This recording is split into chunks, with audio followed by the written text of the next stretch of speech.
오늘 잠언 31장 13절부터 보겠습니다. 잠언 31장 13절 14절 보겠습니다. 그는 양털과 삼을 구하여 부지런히 손으로 일하며 상인의 배와 같아서 먼 데서 양식을 가져오며.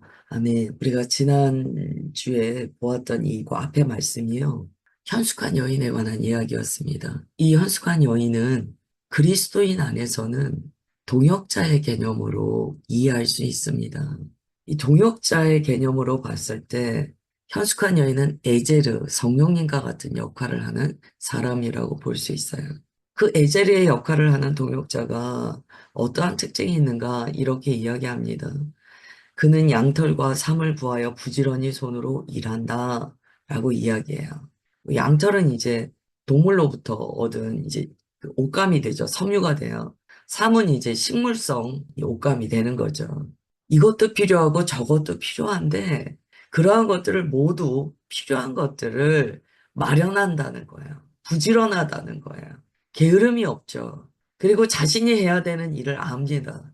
책임감 있게 필요한 것들을 구한다는 거예요. 준비한다는 거예요. 특별히 손으로 일한다라는 것은 손으로서 사랑의 건축을 해나간다는 의미죠.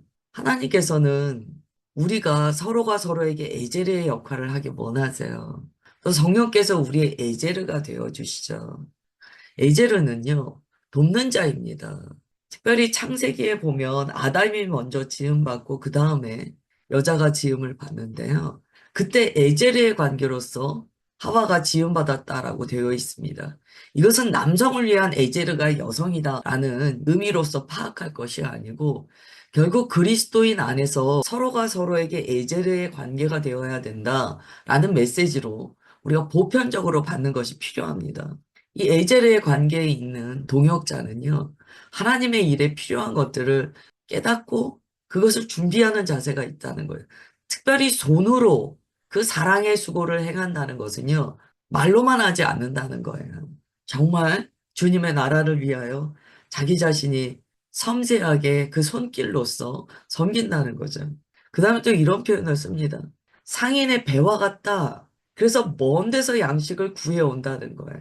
이것은 에제르를 실천하는 이 동역자가요, 얼마나 지경이 넓은 자인지에 대해서 가르쳐 줍니다. 현숙한 여인은 그 삶의 폭이 자신의 집 안에만 머물러 있지 않다는 거예요. 이 말씀을요, 그 고대 근동 지방의 과거에 한번 비유하여 한번 생각해 보세요. 여성은 그렇게 삶의 폭이 넓은 위치의 삶을 살지 않았습니다. 사회적으로 굉장히 축소된, 협소한 지경의 삶을 살 수밖에 없었어요. 그런데 이야기하는 거예요. 현숙한 여인은 집안에 머물지 않는다는 거예요. 먼데, 이거 상인의 배는 국제무역이거든요. 그 정도의 지경을 가지고 있다는 거예요. 그 정도의 사고의 넓이를 가지고 있다는 거예요. 여러분, 상인이 배를 타고 국제무역해서 필요한 것을 얻어오려고 하면은요, 배 타고 나간다는 것 자체가 모험이에요. 위험 요소를 가지고 있습니다. 그러나 그것이 필요한 것이기에 그것을 구하더라는 거예요. 이렇게 상인의 배를 타고 나아가 필요한 것, 양식을 구해오는 이 에제르의 동역자는요, 그만큼 지혜로울 수밖에 없어요. 그리고 용기가 있습니다. 믿음이 있어요. 그리고 인내심도 있는 거예요. 먼 곳에 가서 구해온다는 것은 그만큼 자기 자신이 고통을 감내하고 인내할 수 있는 마음이 있어야 됩니다. 결국 예절의 관계에 있는 사람은 하나님의 나라를 위한 지경이 넓은 사람이에요. 그리고 하나님의 일에 있어서 무엇이 필요한가를 통찰하고 그것을 자기 손으로 수고하여 이루어내는 사람입니다. 딱 이 두 줄인데요. 정말 에제르의 특징을 잘 가르쳐줘요. 우리는 에제르 하면 마치 주체는 따로 있고 에제르는 그냥 돕는 자의 역할만 한다라고 생각하잖아요. 지금 이 구절로 봤을 때 에제르는요, 굉장히 주체성을 갖습니다. 능동적이에요. 레디칼하다라고 이야기할 정도로 그 사고가요, 갇혀있지 않아요. 주님께서 지금 이 말씀을 여기에 적어 놓으신 이유는 우리의 마음을 좀 넓히시기 위함이다라는 생각이 들어요. 우리가 너무 마음을 좁게만 여기고 정말 막 내 눈앞만 보는 그런 안목을 가지고 있다면 우리는 에젤의 역할로 나아가기가 어렵습니다. 모든 그리스도인은 에젤의 역할로 부름을 받았는데요. 그럴 때 우리는 주의 말씀을 따라 관점을 확장시킬 필요가 있습니다. 안목을 넓혀야 될 필요가 있어요. 이 말씀을 통하여 나는 손으로 하는 사랑의 수고를 능히 감당하는 자인가 생각해 봐야 돼요. 그리고 나의 마음은 혹여 내 눈앞에 있는 것만 바라보려고 하지 않는가. 나는 먼 데까지 나의 마음을 확장하여 타인의 필요를 분석하고 채워줄 수 있는 열심이 있는가. 그것도 봐야 돼요. 그 다음에 15절, 17절입니다. 이 에제르 동역자는요, 또 이래요. 밤이 새기 전에 일어나서 자기 집안 사람들에게 음식을 나누어 주며 여종들에게 일을 정하여 맡기며 밭을 살펴보고 사며 자기의 손으로 번 것을 가지고 포도원을 일구며 힘있게 허리를 묶으며 자기의 발을 강하게 하며 아멘. 저는 이제 개인적으로 이러한 모든 말씀들이 또 저는 교회를 섬기며 나아갈 때 주님께서 저에게 주시는 말씀이라고 받았어요. 밤이 새기 전에 일어난다. 이것은 새벽에 일어난다는 이야기예요. 이른 새벽에 일어난다. 이런 의미예요. 이른 새벽에 일어나서 자기 집안 사람들에게 음식을 나누어 줍니다. 그리고 여종들에게 일을 정하여 맡겨요. 우리가 오늘 드리는 이 예배는요, 동일한 의미를 갖습니다. 양식을 나눠줘야지 식구들이, 가족들이 일하러 나갈 수 있잖아요. 오늘 이제 주님께서 저에게 주시는 마음은 네가 이른 아침에 일어나 밥을 차려야 되지 않겠느냐. 밥 차려서 먹여야 되지 않겠느냐. 이런 마음을 좀 주셨어요. 그게 이제 돕는 자의 할 일이죠. 또 밭을 살펴보고 그걸 사서요. 자기 손으로 번 것을 가지고 포도원을 이군다라고 합니다. 이거는요. 자신의 역할을 잘 감당하는 내용인데요. 밭을 살펴보고 그 밭이 좋아요. 그러면 삽니다. 그래서 자기 손으로 경제 활동을 해서 포도원을 일구어 나간다는 거예요. 이 이야기는요. 여주인이라고 해서 나는 아무것도 안 해. 나는 안 할 테니까 노동은 너희들이 해. 이게 아니라는 거예요. 이거는 정말 실행력과 책임감이 나타나는데요. 밭을 살펴보니까 좋아요. 그러면 적극적으로 자신이 수고하는 것을 두려워하지 않는 거죠. 사실 밭을 살펴보고 사서요. 남의 손으로 일하라라고 하는 사람은요. 힘들어요. 주변에서 힘들어요. 내가 보고 이게 좋다라고 여겼어요. 그러면 그것에 대한 헌신의 마음이 있어야 된다는 거예요. 내가 보고 이게 좋다라는 마음이 있어요. 그런데 내가 헌신은 안 하고 다른 사람에게 일해서 벌어라. 이렇게 하면 안 된다는 거예요. 이게 참 우리 신앙생활 할 때 많이 경험하는 건데요. 이제 주님께서 우리 마음에 어떤 감동을 주세요. 근데 그 감동을 주실 때요. 이 감동이 왔다. 주님, 그러면 이 일을 어떻게 주님의 마음으로 제가 순종해야 될까요? 막 이런 과정으로 나가는 경우가 있고요. 혹여 이런 경우도 있는 거예요. 어떤 감동이 왔어요. 그러면 어떻게 하냐면 그것을 시켜요. 이런 감동이 왔습니다. 이렇게 하셔야 됩니다. 좋은 아이디어는 많아요. 그런데 그 아이디어가 왜 이루어지지 않는가를 봤을 때는요. 아이디어만 많을 때 그래요. 지금 특별히 16절 말씀은요. 그런 의미를 갖습니다. 네가 보고 이것이 좋게 보이거든. 하나님께서 너에게 지혜를 주지 않으시냐? 이것을 가지고 섬기도록 해라 라는 마음이 16절 9절에 담겨 있습니다. 그리스도인에게 하시는 말씀이에요. 그다음에 17절 힘있게 허리를 묶으며 자기의 발을 강하게 하며 라고 합니다. 그 당시에 여성이라고 보기에는요. 굉장히 다른 어조예요. 힘있게 허리를 묶고 팔을 강하게 한다. 이거 이 구절로서 현숙한 여인을 표현한다는 게 좀 이상하잖아요. 주님께서 이거는 그리스도인에게 하시는 말씀이에요. 우리가 예수님의 신부 아닙니까? 힘있게 허리를 묶으라는 거예요. 진리로 허리띠를 찌는 거죠. 팔을 강하게 하라는 거예요. 이 팔은 뭡니까? 의와 능력을 상징합니다. 그러니까 의로 능력으로 나아가라는 거예요.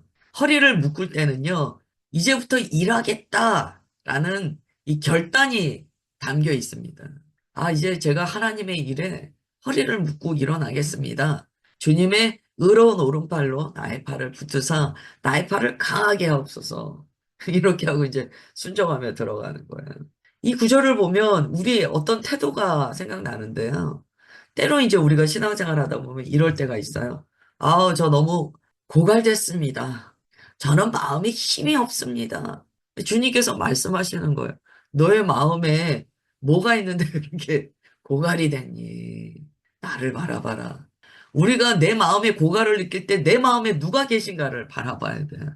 주님께서 계시잖아요. 주님께서 말씀하시는 거예요. 허리 묶어. 진리로 허리띠 띄어. 너 팔을 내게 의탁하고 강하게 해.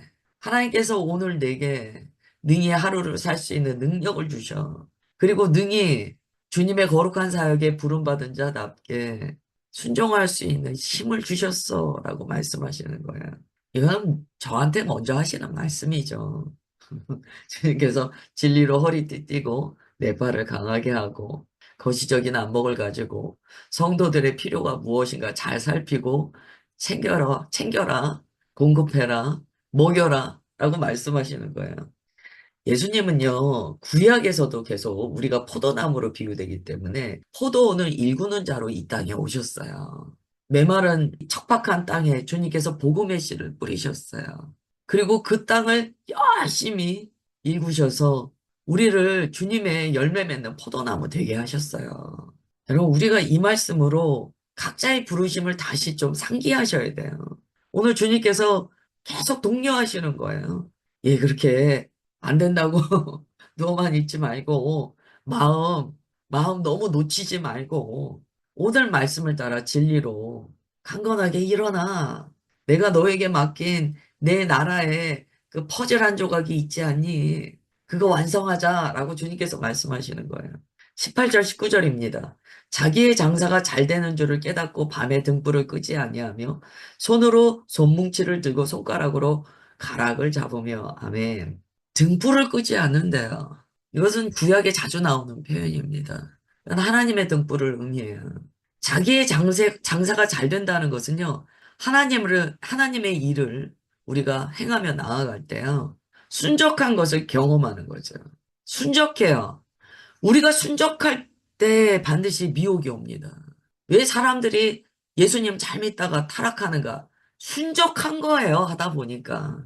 순적하게 잘 되는 거예요. 그러면 사람들이요, 밤에 등불을 꺼뜨리는 일이 생겨요. 많은 사람들이 그래요.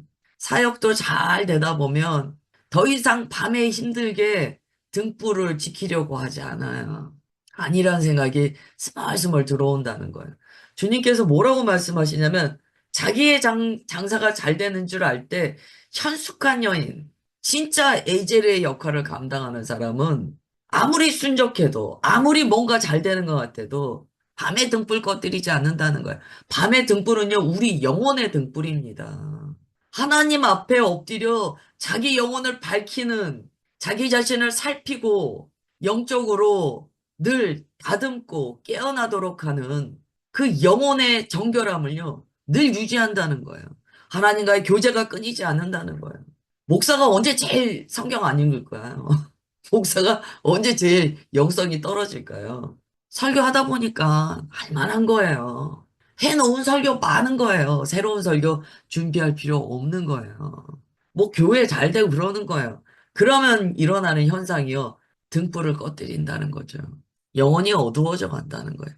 그럴 가능성이 크다는 거예요. 18절에 주님께서 말씀하세요.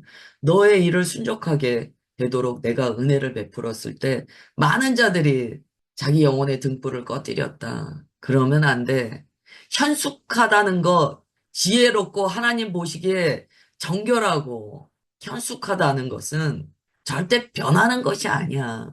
정말 너희들이 현숙한 에젤의 역할을 감당하는 예수 그리스도의 신부라고 한다면 순적할 때 밤에 등불 꺼뜨리는 거 아니다 라고 말씀하시는 거예요. 19절이에요. 손으로 손뭉치를 들고 손가락으로 가락을 잡으며 이건 이제 물레질 의미하는 거예요. 뭐 배를 짜는 거 이런 거 말씀하는 거예요. 계속 손에 대해서 나옵니다. 손으로요 옷감을 짠다는 거예요. 여러분 이 옷감을 짠다 하니까 뭐가 생각나세요? 성전에서 주님께서 이렇게 날줄과 시줄로서 옷감을 찢게 하셨어요. 이것으로 지성소도 덮고 성막에 가릴 수 있는 천도 만들고 이렇게 하셨잖아요. 이게요, 절대 안 찢어져요. 예수님께서 십자가 지실 때 휘장이 찢어지잖아요. 그게 이제 이게 가림막과 같은 거거든요. 휘장이 찢어졌다는 것은요, 정말 이게 찢어지지 않는 천이 찢어졌다는 거예요. 그것을 통하여 우리가 이제 지성소로 담대히 나아가게 되었다라는 의미잖아요. 바로 그렇게 주님의 성소를 덮는 천을 의미합니다. 이걸 자기 손으로 다 손가락으로 다 짓고 있다는 거예요. 할렐루야. 이게 에제르의 역할을 감당하는 그리스도인들의 삶의 모습입니다. 여러분, 우리가 무엇을 위하여 옷감을 짜고 있습니까?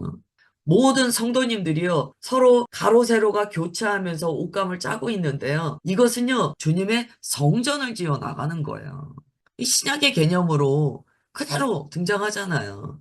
우리가 주님의 성전으로 지어져 나가고 있다고 말씀하시잖아요. 그 말씀입니다. 19절. 그렇게 옷감을 짜고 있다는 것은요, 모든 성도가 에젤의 역할을 감당하면서 주님의 성전으로 지어져 나간다는 거예요. 이게 그냥 지어져 나갑니까? 에제르들이 자신의 손을 열심히 하여 주의 성전을 짓더라는 거예요. 참, 이 말씀 어떻게 그냥 하나하나 보석이죠. 우리가 하나님께서 우리에게 허락하신 이 손으로 주님의 성전을 열심히 지어 나가야 돼요. 그리고 주님의 등불을 지키는 자의 사명을 놓쳐서는 안 됩니다. 이거는 다 지금 주님의 나라를 위한 거예요. 이게 성전에 사용되는 거예요. 그래야 주님께서 우리에게 그래, 너가 현숙한 여인이다. 너가 에제르다. 라고 말씀하시죠. 20절, 22절 볼까요? 그는 공고한 자에게 손을 펴며 궁핍한 자를 위하여 손을 내밀며 자기 집 사람들은 다 홍색 옷을 입었으므로 눈이 와도 그는 자기 집 사람들을 위하여 염려하지 아니하며 그는 자기를 위하여 아름다운 이불을 지으며 세마포와 자색 옷을 입으며 아멘. 곤고한 자에게 손을 펴니다. 에제르이기 때문에 교회로 지어져 나갈 때 누가 여기서 소외되고 있는가를 살피는 거예요. 돕는 거예요. 자기 집 사람들이 다 홍색 옷을 입었대요. 그래서 눈이 와도 염려가 없대요. 그러면 이 홍색 옷은 뭡니까? 능히 눈 오는 날을 대비하여 준비된 옷이에요. 교회는요, 눈 오는 날에도 대비된 홍색 옷을 입혀줘야 되는 거야. 이 홍색 옷은 따뜻합니다. 품질이 좋은 옷이에요. 어려움이 있을 때 이길 수 있는 옷이에요.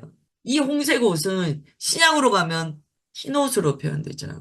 흰옷은요, 약한 옷이 아니에요. 정결하면서도 강한 옷입니다. 흰옷은요, 군사가 입는 옷이에요. 그 옷이 준비되어 있다는 거예요. 할렐루야. 22절. 자기를 위하여 아름다운 이불을 지어요. 세마포와 자색 옷을 입어요. 이 옷이 또 뭡니까? 그리스도인의 정체성을 나타내는 옷이에요. 아름다운 이불, 세마포, 자색 옷, 전부 다 고귀하고 정결한 삶을 상징합니다. 존귀한 예수 그리스도와 연합된 그리스도인의 정체성이 드러나는 상징적인 표현이에요. 앞에 나와 있는 홍색 옷과 함께 신약으로 가면 이러한 모든 것이 흰옷으로 나타납니다. 그리스도인은 그래서 흰옷 안에 자색 옷과 세마포 옷과 아름다운 이불, 홍색 옷이 다 들어있어요. 흰옷은 절대 힘없는 옷이 아니에요.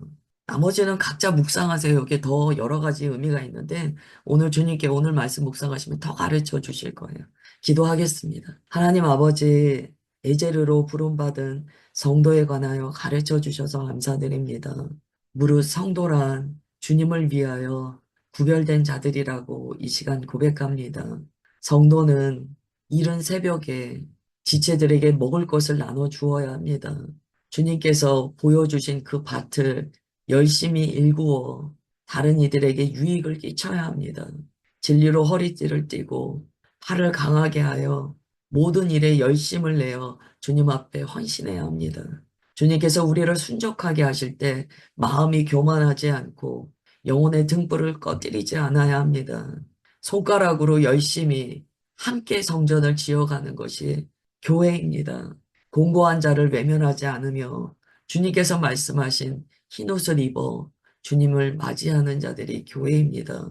주님 이러한 모든 것들을 오늘 말씀을 통하여 가르쳐 주셔서 감사드립니다. 주님의 말씀 한 날 묵상하며 내게 주시는 은혜를 받겠습니다. 각자의 마음 가운데 주님 말씀하여 주옵소서. 주님의 음성을 들려 주옵소서.